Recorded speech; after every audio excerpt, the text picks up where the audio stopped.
Assalamualaikum, hai, saya Cikgu Amalina Jajuli. Jangan lupa like, subscribe, tekan loceng di channel Cikgu Amalina Jajuli. Mari belajar matematik tahun 2. Selamat datang ke kelas matematik tahun 2 Cikgu Amalina. Untuk video kali ini, Cikgu akan memberikan penerangan dan latihan berkaitan isi padu cecair. Terdapat 3 tajuk yang berkaitan dengan isi padu cecair, iaitu pertama, kenali mililiter dan liter, kedua, sukat isi padu cecair, dan ketiga, anggar isi padu cecair. Baiklah murid-murid, Cikgu akan menggunakan contoh-contoh yang ada di dalam buku teks matematik tahun 2, jilid 2 dan juga latihan yang ada di dalam buku aktiviti matematik tahun 2. Tajuk pertama, kita kenali unit mililiter dan liter untuk isi padu cecair. Sila buka buku teks muka surat 66. Sila lihat pada contoh pertama.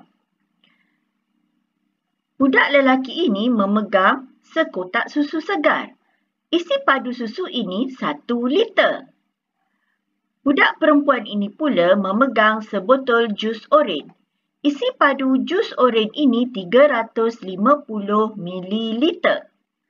Kalau lihat di sini, susu segar lebih besar daripada jus oren. 350 mililiter ditulis 350 ml. 1 liter ditulis 1 L. Simbol bagi mililiter ialah ml. Pastikan L ditulis secara sengit tulisan Roman. Simbol bagi liter pula ialah L. Tulisan Roman dan sengit. Baiklah, tulis 15 liter. Okey, kamu nampak tak murid perempuan ni tulis 15 liter bagaimana? Dalam bentuk simbol. Sebut isi padu cecair dalam mililiter atau liter. Okey, lotion. Lotion 200 mililiter. Shampoo pula 1 liter. Sila buka buku teks muka surat 67. Ini adalah bika. Ini bika 100 mililiter. Okey, kalau kita tengok senggatannya di sini antara 20 dan 40 ialah 20 mililiter. Mana kita dapat? Kita boleh guna operasi tolak.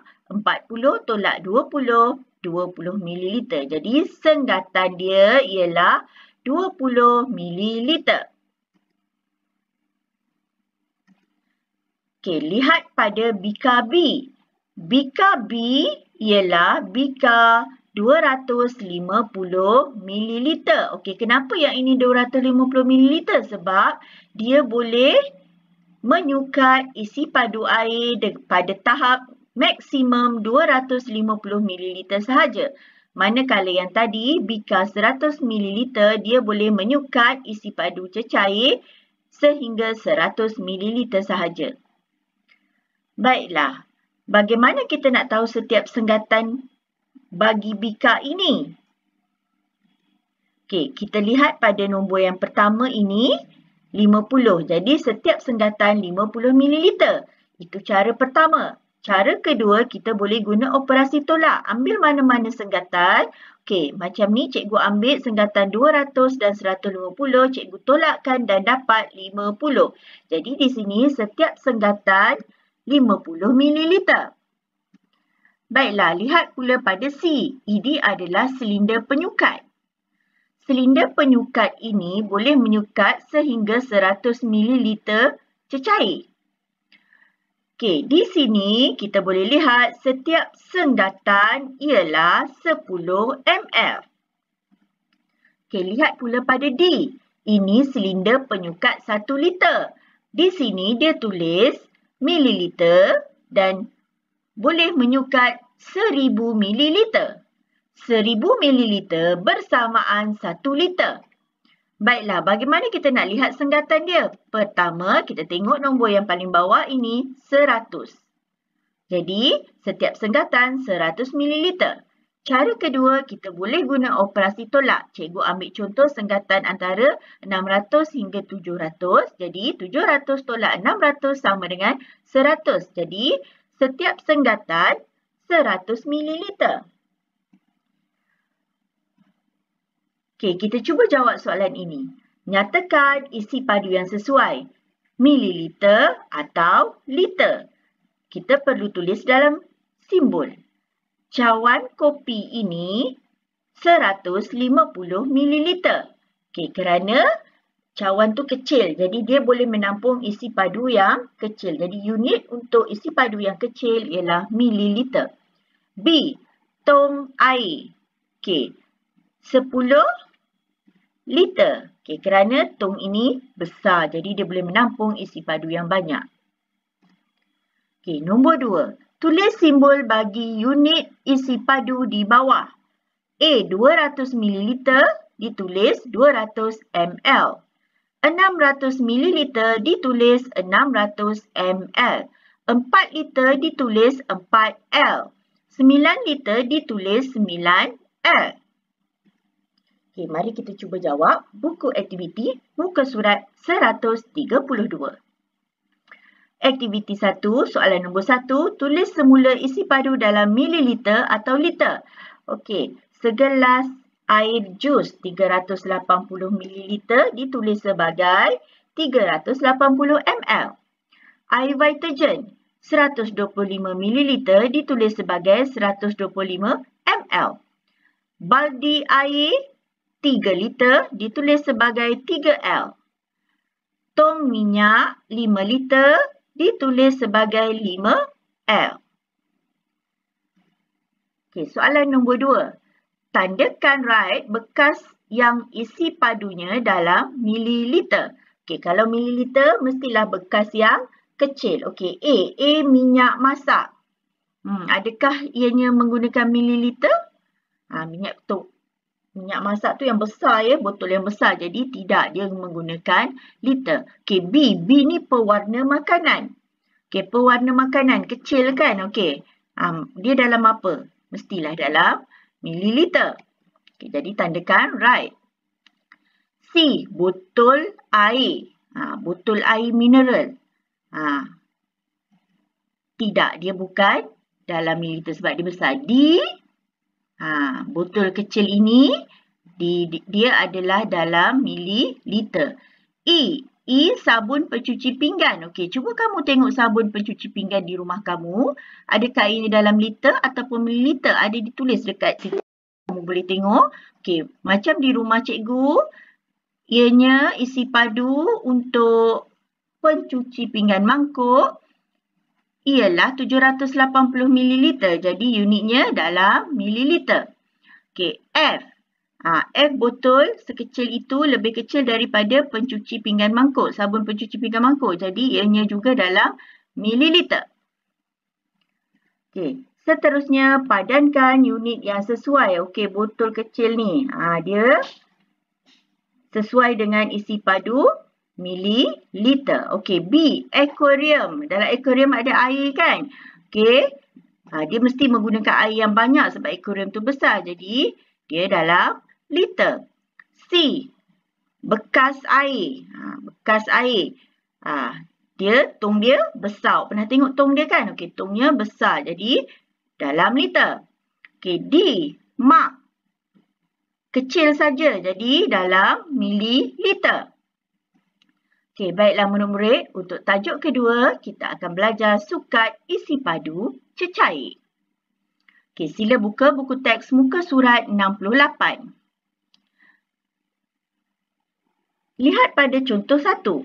Adik perlu ambil 10 ml vitamin setiap hari. Okey, vitamin ini dalam bentuk cecair. Okey, kita boleh sukat. Biasanya vitamin tu dalam botol tu dia ada bagi cawan dekat atas penutup tu. Okey, cawan kecil. Jadi kat situ ada senggatan ni. Okey, kalau 10 ml dia perlu penuh 1 cawan. Boleh ya? Ini cara kita nak sukat. Okey, nombor 2. Okey, bagaimana kita nak menyukat cecair dengan betul? Okey, kita tuangkan air dalam bika. Okey, macam ni dia menggunakan bika 500 ml. Okey, lepas tu awak kena aras mata awak. Nampak tak murid perempuan ni? Aras mata dia selari. Selari dengan paras air. Okey, ni paras air. Paras air yang kita dah tuang dalam bika. Okey, kita kena lihat selari. Kalau kata awak tinggi daripada kedudukan bika tu, awak kena rendahkan sedikit badan awak supaya mata ini selari dengan paras air. Okey, jadi kita kena sukat betul-betul. Pastikan air berada di senggatan 500 ml. Okey, murid lelaki ni pula dia masukkan susu. Okey, susu dalam bika 250 ml. Okey, dia nak masukkan 200 sahaja. Okey, so dia rendahkan badan dia, dia pastikan mata dia selari dengan paras air. Dan pastikan paras air pada 200 ml. Kalau tak sampai 200 ml, dia perlu tambah lagi air susu. Kalau terlebih, dia perlu tuang semula susu ke dalam kotak susu. Okey, boleh ya murid-murid? Baiklah, kita lihat pada contoh ketiga. Saya sukat 1 liter cecair. Jadi, murid perempuan ini menggunakan jug yang boleh menyukat 1000 ml cecair. Okey. Sekarang, murid perempuan ini akan masukkan air ke dalam jug penyukat ini sehingga paras air berada pada 1000 ml. Kenapa? Kerana 1 liter cecair bersamaan 1000 ml cecair. Okey, lihat murid lelaki ini. Saya sukat 2 liter cecair. Silinder penyukat ini boleh menyukat sehingga 1000 ml cecair sahaja.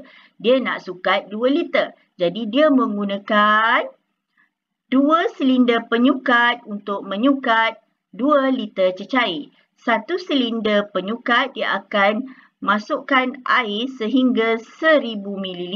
Manakala penyukat yang lagi satu pun dia akan masukkan 1000 ml cecair. Maka kedua-dua silinder penyukat ini boleh menyukat 2 liter cecair secara berasingan. Okey. 2 liter susu diisi ke dalam 2 bekas seperti gambar. Okey, kita nak sukat 2 liter susu. Okey, macam mana bekas dia? Okey, 2 liter bersamaan 2000 ml.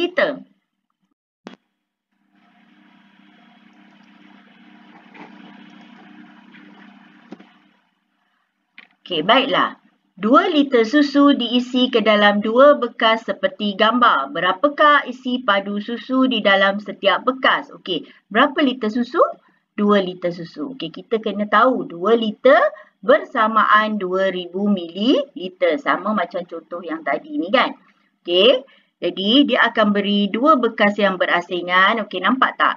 1 bekas 2 liter, 1 bekas 1 liter. Sekarang soalan dia nak kita isi pada setiap bekas. Jadi, berapa mililiter kita boleh letak? Okey, ada banyak jawapan. Okey, cikgu ada cadangan jawapan cikgu. Okey, pertama, dekat bekas yang pertama, okey, cikgu akan sukat sehingga 1000 ml.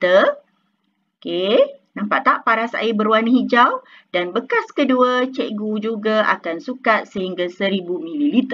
Jadi, kita dapat 2000 ml.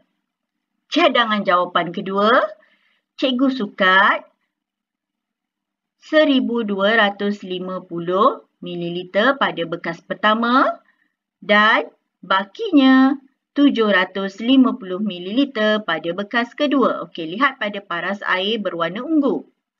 Okey, cadangan ketiga, cikgu sukat 1500 ml pada bekas pertama dan bakinya 500 ml pada bekas kedua.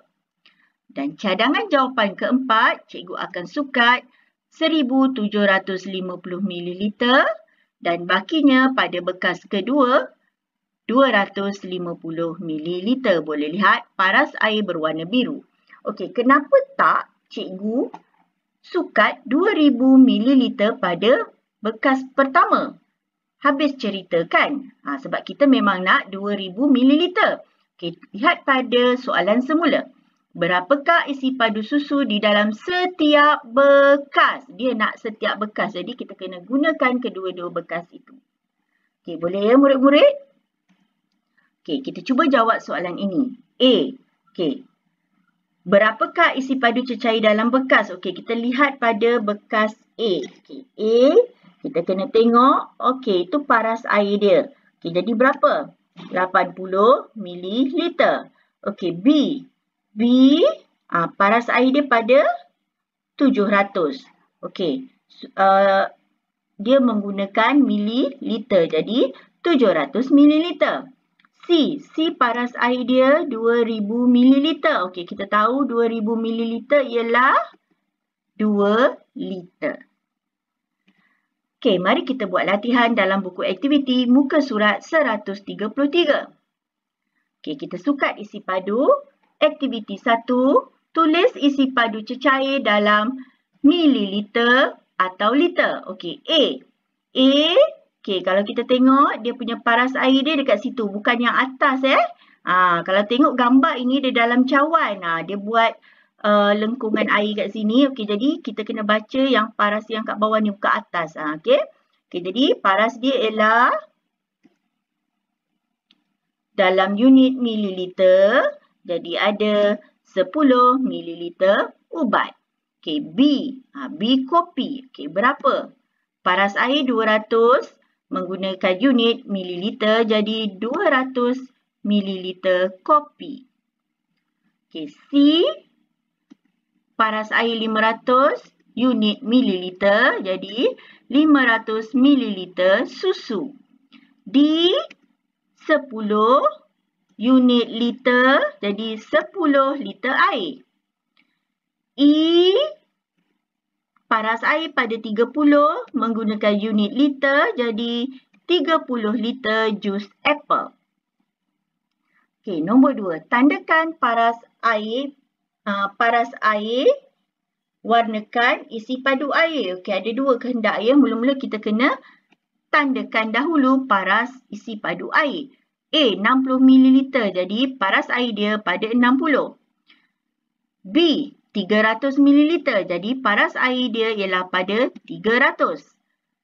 C, 5 liter, paras air pada 5. Kemudian, arahan kedua, kita perlu warnakan isi padu cecair. Okey, dekat bahagian mana kita nak warnakan? Kita kena warnakan dekat bahagian bawah ni. Jangan warna ke atas. Kalau warna ke atas, jadi air tu macam tergantung. Jadi kita warnakan yang dekat bahagian bawah. Okey, ini adalah air dia. Okey, sebelah sini pun sama. Bahagian bawah yang B ni. Warnakan penuh-penuh.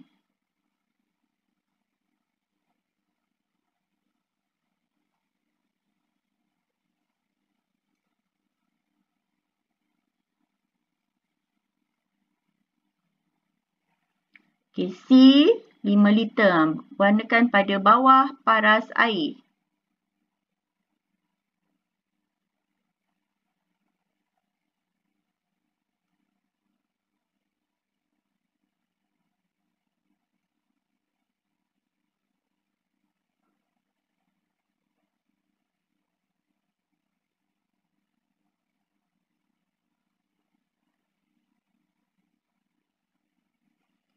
Okey, boleh ya murid-murid?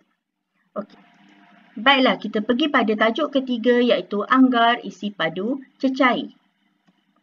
Ingat ya, anggar ialah bukan ukuran yang sebenar. Sila buka muka surat 70. Okey, anggar isi padu cecair. Okey, contoh pertama, isi padu air ini mungkin 500 ml. Okey, dia ada sebotol air, dia agak ini 500 ml. Okey. saya anggarkan kurang daripada 700 ml. Okey, bila kita sukat balik, kita dapat 600 ml. Anggaran kita hampir tepat. Betul Ikram, isi padunya 600 ml. Okey, tadi Ikram dia teka 500 ml, kawan dia 700 ml. Tapi sebenarnya 600 ml. Okey, contoh kedua. Isi padu 1 jug jus ini 1 liter. Okey, 1 jug ini 1 liter. Jug ni okey, ni jug ni 1 liter. Saya anggarkan isi padu jus di dalam bekas air. Okey, ni bekas air ini lebih daripada 1 liter. Memanglah lebih daripada 1 liter. Sebab jug lebih kecil daripada bekas air. Jadi, jug 1 liter, bekas air mesti lebih daripada 1 liter. Okey, kita cuba jawab soalan ini. Anggarkan isi padu cecair. Okey, dalam bika ni 400 ml. Okey, yang ni awak nak anggar berapa? Dia dah penuh kan? Tapi awak kena tengok ni 400 separuh. Tapi kat sini, dia punya bentuk dia kecil sikit daripada yang bawah. Bawah ni gemuk kan? Okey, jadi agak-agak berapa? Okey, awak boleh buat anggaran awak sendiri. Okey, cikgu anggarkan 700 ml. Anggaran cikgu tak semestinya sama dengan awak. Okey, B, baldi. Separuh air ni, okey, dia suruh kita anggarkan. Kalau baldi ni hampir penuh 5 liter. Jadi, cikgu anggarkan 3 liter. Mari kita jawab soalan yang ada di dalam buku aktiviti muka surat 134. Soalan pertama. Tandakan right isi padu anggaran yang sesuai. Okey, botol susu. Cuba tengok botol susu adik awak. Yang mana yang lebih sesuai? 25 ml atau 250 ml? Mestilah 250 ml. Okey, B. Picagari. Okey, picagari ni kalau kat rumah, biasanya kalau ada baby, kita nak bagi baby tu makan ubat, kita guna picagari. Okey, adakah ianya 50 ml ataupun 5 ml? Okey. Dia tak boleh 50 ml, banyak sangat, tak muat. Jadi, 5 ml. Okey. Swimming pool, tempat awak nak berenang-renang. Okey, adakah air dia 1000 liter atau 100 ml? Okey, kalau 100 ml, sikit sangat. Itu untuk minum je. Okey, jadi kita letakkan 1000 liter. Okey, D. Bekas siram pokok. Adakah airnya 5 liter ataupun 50 ml? Okey, kalau 5 liter ni banyak sangat. Jadi, 50 ml. Okey, seterusnya soalan kedua. Anggarkan isi padu cecair. Okey, cerit besar 1000 ml. Okey, kalau teko kecil. Okey, ini anggaran cikgu ya. Tak semestinya sama dengan anggaran awak. Cikgu anggarkan 600 ml. Okey, sudu kecil 5 liter. Okey, kalau sudu besar, cikgu anggarkan 10 ml. Okey, jug air 2 liter. Periuk besar ni, okey, cikgu anggarkan dia dalam 3 kali ganda. So, 5 liter. Okey. Okey, nombor 3, anggarkan isi padu cecair. Okey, botol ni, okey, botol air ni, okey, separuh air 500 ml. Okey, kalau penuh, cikgu anggarkan 800 ml. Okey, jug. Okey, jug ni cikgu anggarkan. Okey, sebab isi padu dia sedikit. Jadi, 300 ml. Okey, C, jug air. Okey, kalau separuh jug air 1 liter. Kalau penuh, 2 liter. Okey, D, botol air. Okey, botol air ni 4 liter kan? Cikgu kira macam ni. Satu senggatan. 1, 2, 3, 4. Jadi satu senggatan ni 1 liter. Okey, jadi kalau ni ada 2 senggatan, 1, 2. Jadi cikgu anggarkan 3 liter. Lebih sedikit. Okey, boleh ya murid-murid? Baiklah. Sampai di sini sahaja video kita pada kali ini. Semoga murid-murid faham dan boleh menyukat isi padu cecair dengan betul dan tepat. Terima kasih semua. Jumpa lagi di video cikgu yang akan datang. Bye. Assalamualaikum.